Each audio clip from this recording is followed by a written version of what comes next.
Oke, assalamualaikum warahmatullahi wabarakatuh. Berjumpa lagi dengan kita dari Kotsom Makassar. Kali ini kita adakan podcast bulanan ya, bulanan kita untuk di Kotsom Makassar ini. Kali ini kan kita bahas salah satu buku yang sangat fenomenal, jadi sangat fenomenal sekali ini buku. Jadi bukunya berjudul Bagaimana Mencari Kawan dan Mempengaruhi Orang Lain. Jadi di sini di buku ini gimana caranya sih kita bisa mengendalikan orang lain atau mungkin mempengaruhi orang lain atau mungkin bisa membuat lebih banyak kawan atau mungkin lebih banyak teman di sekitaran kita.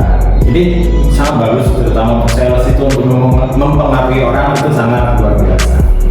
Oke, saya kali ini jadi moderator dan saya didampingi dua punggawa dari Kotsom Makassar. Kan nama saya Rian dan alhamdulillah sekarang jadi sales utama pada Shop Makassar dan buku ini sangat menarik bagi kawan-kawan yang ingin mempengaruhi orang lain terutama dalam dunia penjualan. Tetap nonton podcast ini agar dapat jawabannya. Mantap. Terima kasih sebelumnya. Seperti yang saya perkenalkan juga, saya dari divisi admin, saya Kak Kiki. Hari ini kita membahas apa bukunya Bagaimana Mencari Kawan dan Mempengaruhi Orang Lain. Dan sepertinya juga sangat bagus untuk divisi admin. Bagaimana cara mempengaruhi, terutama kayak di supplier ya, mempengaruhi biar ada di tawar-menawar. Mempengaruhi sales juga biar piutangnya ya. Iya, supplier saya setiap hari dipengaruhi terus. Iya. Oke, ini buku sangat bermanfaat. Jadi buku ini nggak hanya bermanfaat untuk kerjaan, tapi untuk kehidupan pribadi itu sangat bermanfaat karena kita makhluk sosial ya. Jadi pasti kita akan berhubungan dengan orang lain. Ya, gimana caranya kita bisa dekat dengan orang lain, bisa lebih mempengaruhi orang lain. Nah, ini di buku ini dibahas tuntas.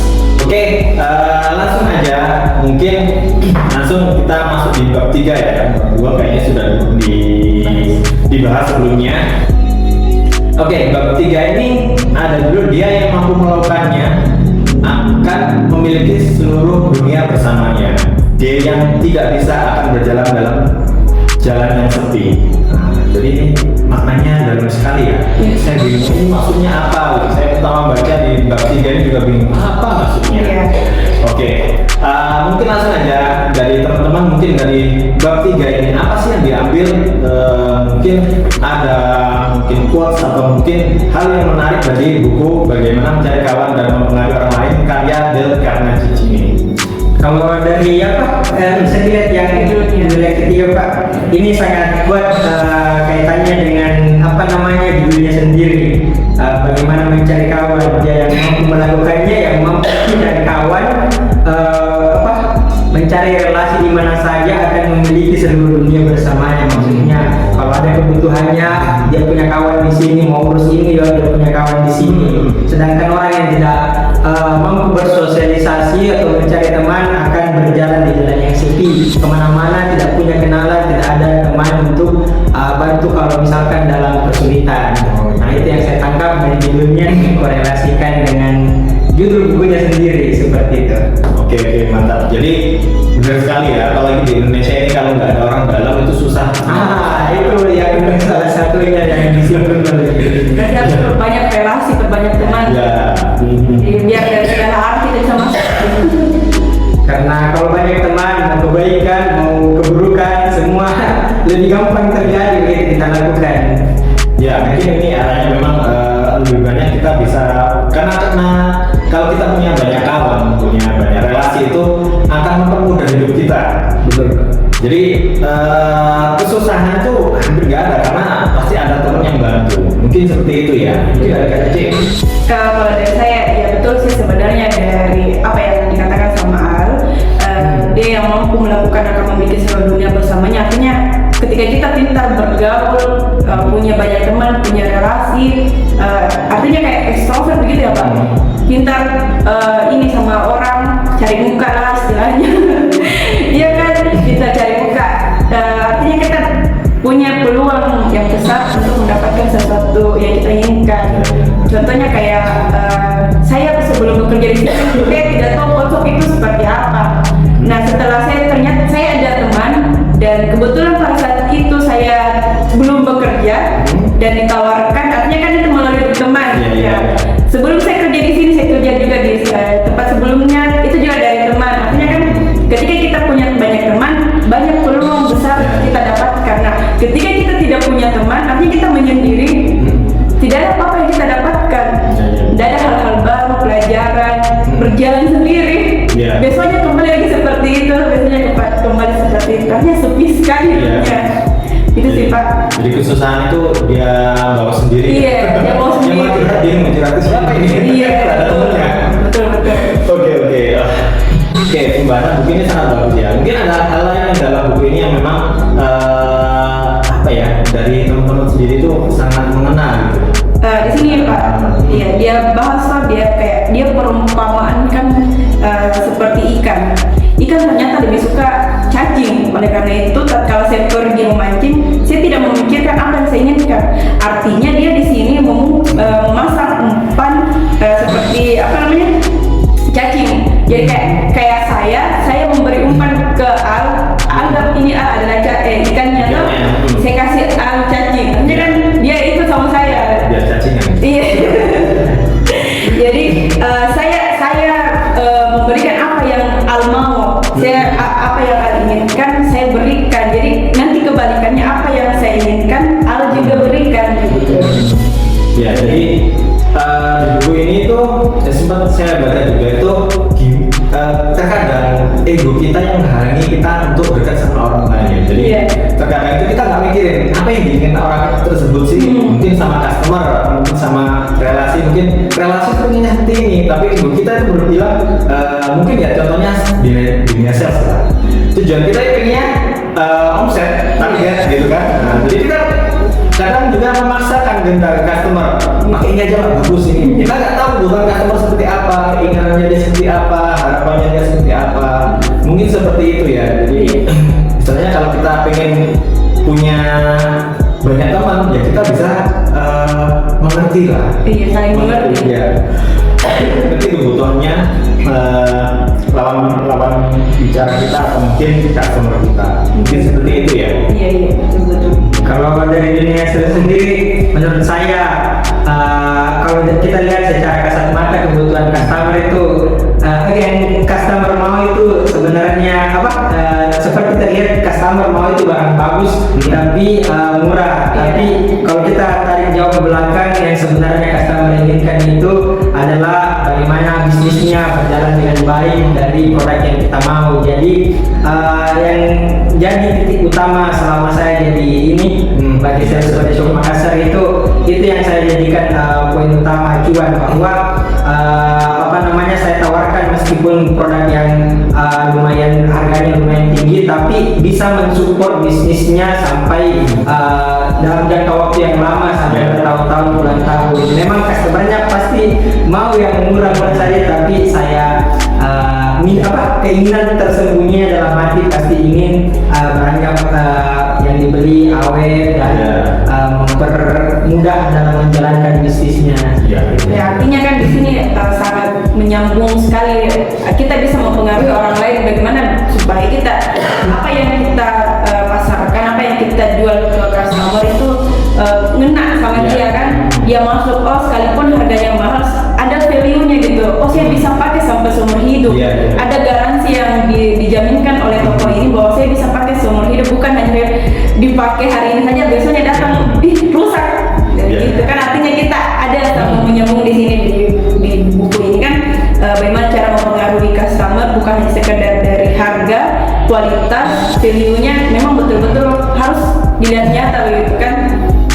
Iya, itu tadi dari titik awal tadi kan sebenarnya terkadang kita itu kita kadang ego kita lebih tinggi. Mungkin di dalam dunia pertemanan mungkin seperti itu ya. Jadi terkadang kita mikirin diri kita sendiri. Oh, yang paling seret buat kita. Ini contohnya tuh, milih tempat untuk makan aja lah. Contohnya ya. Mungkin biasanya, oh enak di sana loh, di sana. Tapi sebenarnya teman kita tuh ada tujuan maksud. Mungkin, oh aku pengennya di sana. Mungkin di sana ada gebetannya, atau mungkin di sana dekat sama rumahnya, atau seperti apa. Jadi memang ada alasan-alasan khusus. Jadi kalau kita pengen deket sama orang, kita harus tahu keinginan dia apa sih gitu. Ya contohnya tadi kayak customer tadi, customer itu ibaratnya terkadang dia membawa sebuah itu secara rasional ya, rasional. Oh aku pengen barang yang murah, terus kualitas yang bagus gitu kan. Tapi kalau kita tulisin secara emosionalnya, oh pengennya apa sih Pak? Mungkin pengennya atau ibu pengennya seperti apa? Pengen ibu itu, ya itu tadi, saya lebih nyaman. Itu kan udah sisi emosional kan. Saya pengen lebih nyaman, terus aku nggak di apa? Kalau di sini tuh nggak di apa ya? Ditipu sama anak-anak buahku kayak gitu kan, kasirku gitu kan, biar nggak kecolongan, biar profitku naik terus kayak gitu. Jadi pengen dia pengen nyaman, istilahnya dia nggak pegang pun usahanya itu terjalan kayak gitu kan. Jadi memang itu hal yang kadang kita perlu gali lebih dalam. Apa sih keinginan mereka kalau beli mesin kasir itu tujuannya apa kayak gitu. Ya itu sih benar sih, memang kalau kita udah dapet itu, kita dapat secara keterikatan emosionalnya juga lebih enak juga. Oh iya Pak, kalau seumpamanya kan ini mengenai kayak rasa egois yang mungkin kita mau jualnya biar laku, biar omset ini naik. Nah bagaimana kan maksudnya kita harus dengarkan customer, harus kita dengar customer bila maunya yang seperti ini, yang murah, yang bagus dan nyaman dipakai, biar dia tidak.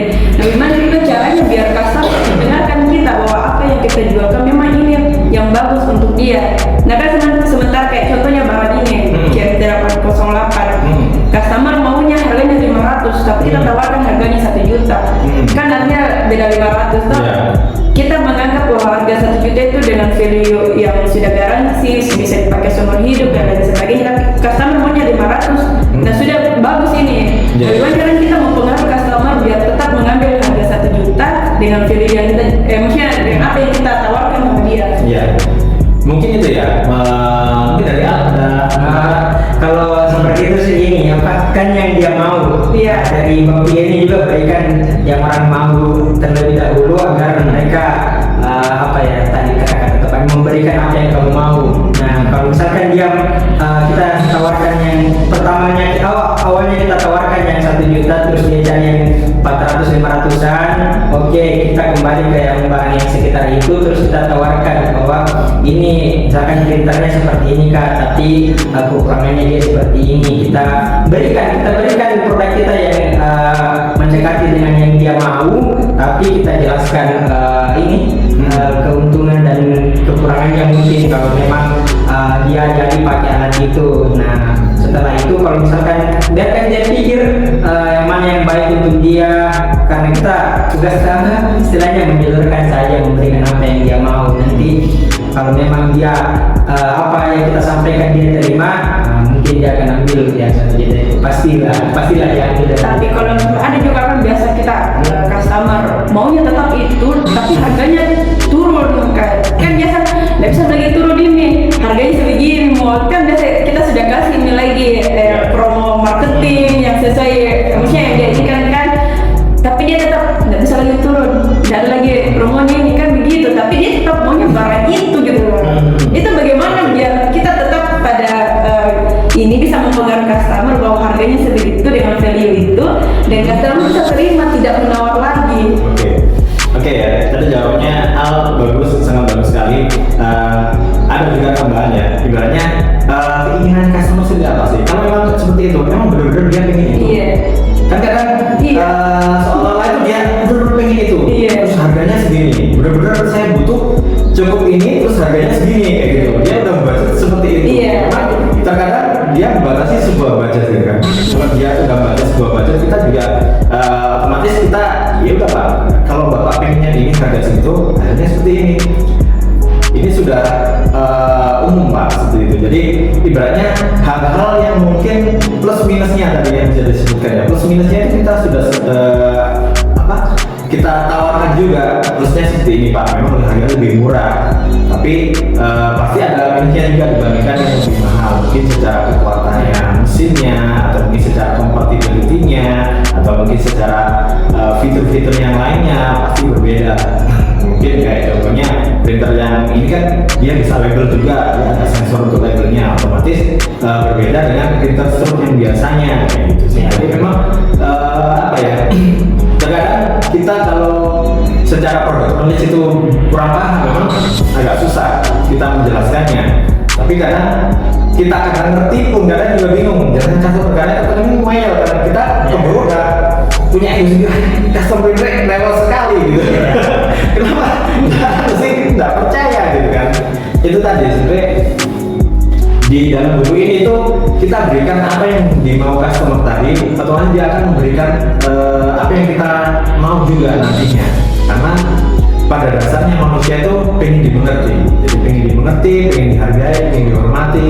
Hal-hal yang seperti itu mungkin akan membuat dia, karena yang tadi tuh nilai customer mungkin masih ngeyel kita nawar ini, mungkin dia rasa percayanya dia kita itu masih kurang. Biasanya seperti itu kalau dari pengalaman saya seperti itu. Jadi kalau customer tadi percaya, sudah percaya, udah aku percaya sama Al, terus pasti yang dia pilih itu produk yang terbaik gitu. Itu mohon maaf saya potong sebelumnya. Saya ada pernah beberapa dapat di customer kita tetap mau kan di misalnya ditargetkan budgetnya semuanya 1 juta, 3 juta, dan sudah di ini kan sama perusahaan sama kantornya harganya seperti ini ya. Nah, pas datang ke kantor ternyata kita kasihnya harga 1,5, tapi yang dia budgetkan harga 1,3. Terus menawar, ini kan kita sudah jelas dengan harga sebegitu, sudah dijelaskan juga value-nya, dan tetap customernya maunya harga yang begitu, barang yang itu kita sudah tawarkan barang yang ini, kan disertakan maksudnya kurang lebih lah sama dengan harganya juga yang agak rendah di bawah, tapi tetap customernya maunya yang ini, semuanya yang ini dengan harga sebegitu.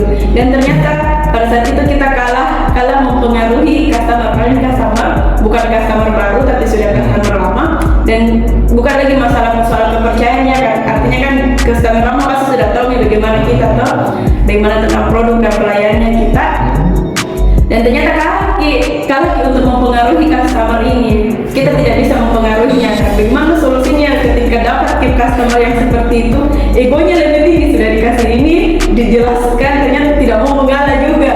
begini ya, sebenarnya kalau kita sama customer itu nggak ada menang kalah. Mungkin kita seolah-olah kita kalah hari ini, tapi sebenarnya kita harus punya, kalau saya ada tujuan dan maksud lain. Saya kalah di sini, oke lah, mungkin kalah waktu minggu ini kan, tapi pasti ada pemikiran lain juga. Oh dia pasti nanti order lagi yang ini, kita bisa ambilkan dari nanti yang ini, dari profitnya ini atau seperti apa. Itu hal yang umum yang bisa kita pakai. Terkadang customer juga apa ya, mungkin ya biasanya kita dia dapat penawaran kita udah 2 tahun lalu atau 3 tahun lalu. Nah, dia bawa budgetnya dulu segini mas. Akhirnya memang terkadang kita juga, waduh harganya sudah naik pak. Tapi kalau secara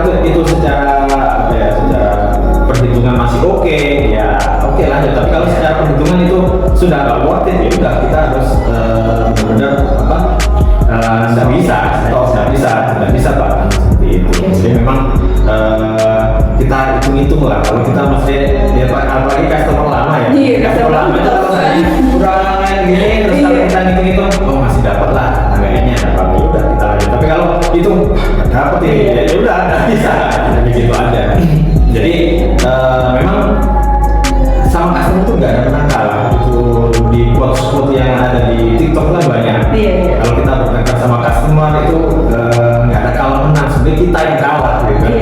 Bisa jadi dia nanti pergi, kita bertengkar sama pasangan kita, tapi nggak ada menang kalah, malah kita sebenarnya yang kalah gitu kan. Jadi banyak hal yang memang apa ya perlu kita pelajari juga. Jadi terkait hal-hal seperti itu mungkin memang itu tadi ya sisi emosionalnya, karena dia udah ada budget dari segini nggak bisa cuma kayak gitu. Kalau kita harganya ini sudah naik, bagaimana ini?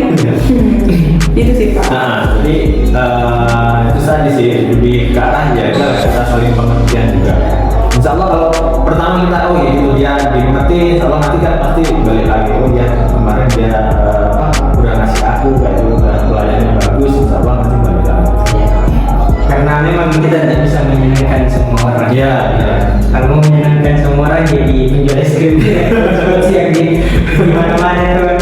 Iya. Iya, itu salah satu hal juga yang sampai sekarang masih saya pikirkan ya untuk menyenangkan semua orang gitu kan. Itu hal yang tidak mungkin gitu kan. Ya. Sejak Kalau saya minta. Oh iya kan. Nggak mau saya senangkan dong, kalau saya yang tersiksa. Egoisnya.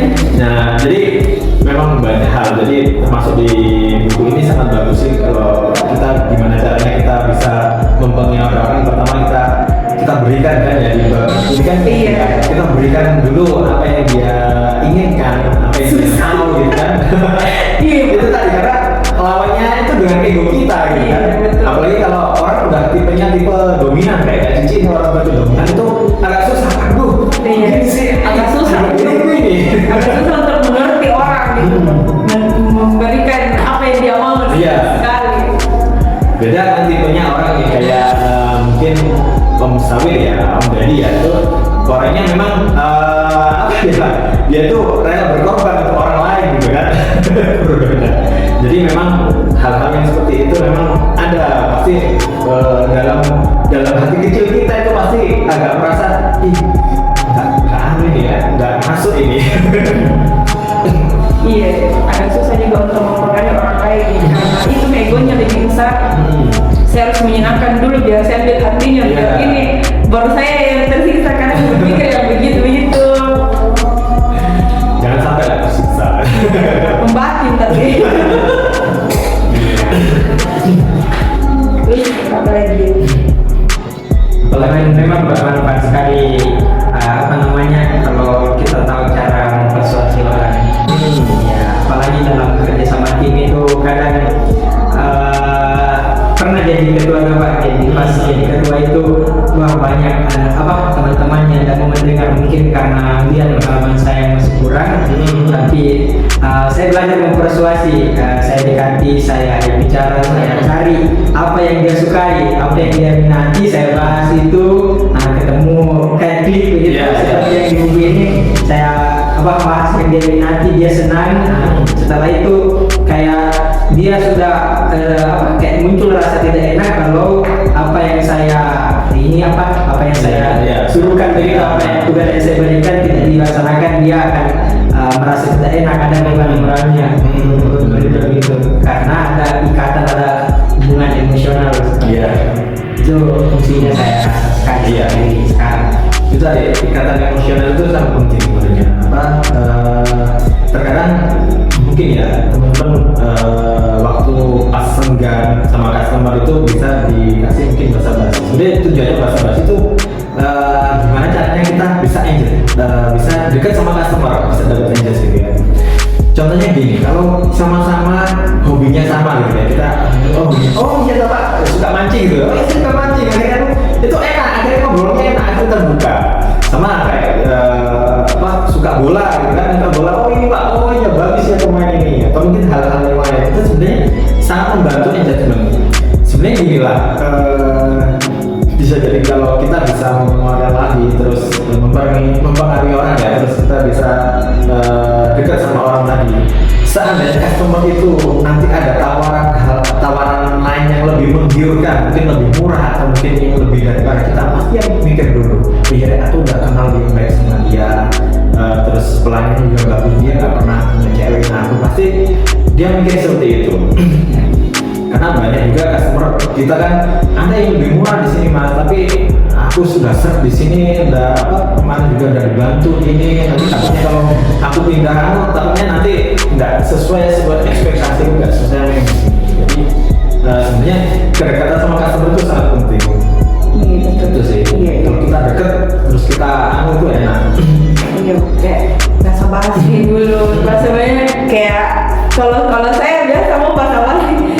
Aduh, mau dimulai dari mana ini basa-basinya. Tapi kalau kayak sefrekuensi artinya kayak itu tadi saya bilang hobinya sama atau bahas apa ya memang pas klop gitu, enak sih. Tapi kalau pas orangnya yang kayak diam-diam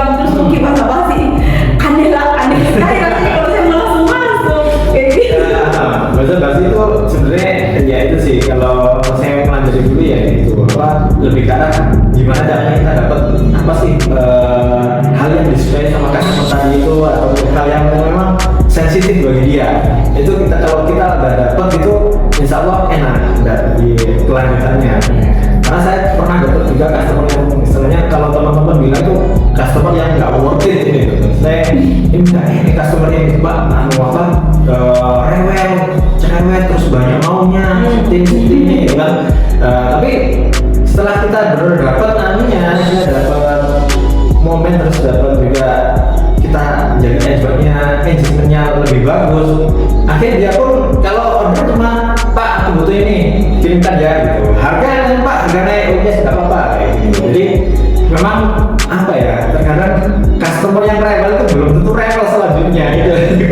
Mungkin awal jadi harus rewel dulu. Nanti kalau setelah dia yakin sama kita, percaya bahwa apa yang kita berikan betul-betul sesuai dengan apa yang dia inginkan, ya pasti kedepannya wes lah. Ya, benar-benar. Dan ada beberapa sih customer, Pak ini ya, sudah ada transfernya kan, belum ada barangnya.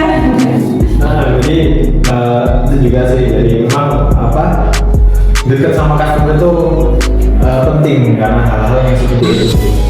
Mungkin karena dulu saya basicnya teknisi ya, mungkin jadi lebih enak deketnya karena mereka mungkin sebelumnya udah merasa terbantu seperti apa.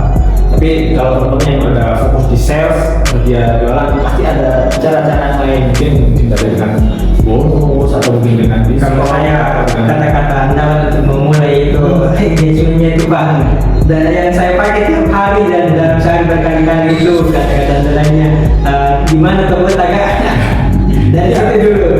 Nah kalau dia jawab nih terus ada saya tahu dia kasih itu, itu di yang saya pakai dari dulu sampai sekarang. Apalagi kalau kebetulan satu daerah atau kebetulan saya tahu sudah masuk gitu. Iya, itu masuk. Kalau apa? Itu kan sistem bahasa-bahasa portofolio. Portofolio itu katanya kita punya orang juga di situ, misalnya ya kamu juga di situ. Akhirnya rasa percaya besar, lebih besar namanya. Itu paling mudah.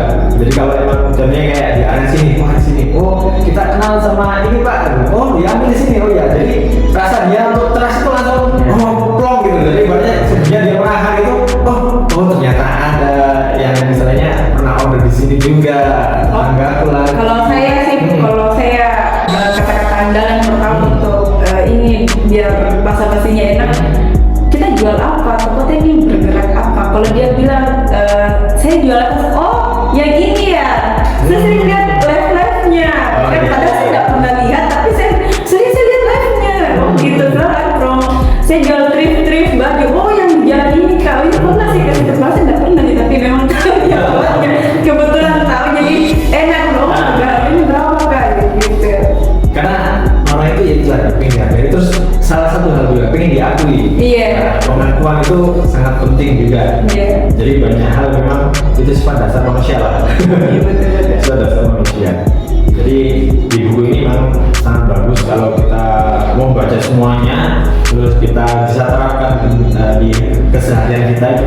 Karena nggak hanya urusan dengan kerjaan, tapi mungkin dengan pasangan atau mungkin dengan adik kakak atau mungkin tetangga itu bisa diterapkan.